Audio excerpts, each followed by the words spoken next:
जय श्री कृष्ण मित्रों, विवाह में आजकल बहुत विलंब हो रहा है। उसके लिए कुछ देश काल परिस्थिति का भी कारण है।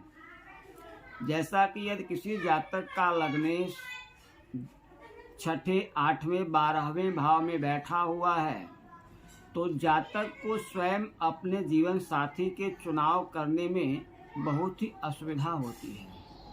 यदि उसके जीवन साथी का चुनाव करने में उसके गार्जियन, अभिभावक आदि आगे बढ़ें तो विवाह में सुविधा हो जाएगी।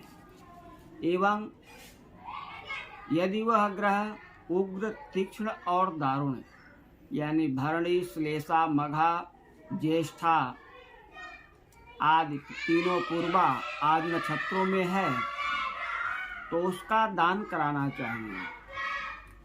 यदि सप्तमेश दूसरे भाव में, छठे भाव में, 12वें भाव में है तो यह भी विवाह में विलंब का प्रमुख कारण बनता है।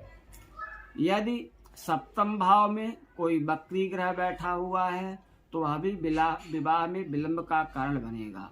सप्तमेश यदि अष्टम भाव में गया है तो भी विवाह में विलंब का कारण बनेगा।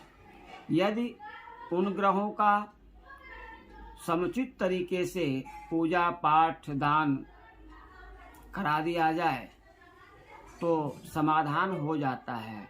जितने भी ग्रह उग्र, तीक्ष्ण और दारुण नक्षत्र में बैठे होते हैं उन सभी ग्रहों के लिए सबसे उत्तम साधन यह है कि अपने शरीर के ओजन के बराबर उन नक्षत्रों में या उस ग्रह के दिन में, जैसे यदि आपका चंद्रमा सप्तमेश बनता है और यह उग्र, तीक्ष्ण और दारुण नक्षत्र में बैठा हुआ है यानी भरणी में, तीनों पूर्वा में, श्लेषा में, मूल में, ज्येष्ठा में, तो इसका दान करा देना चाहिए। अन्यथा विवाह होने के बाद तलाक होने की संभावना रहती है और यह विवाह में अवरोध भी उत्पन्न करते हैं।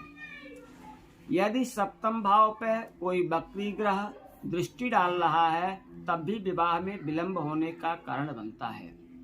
जय श्री कृष्ण।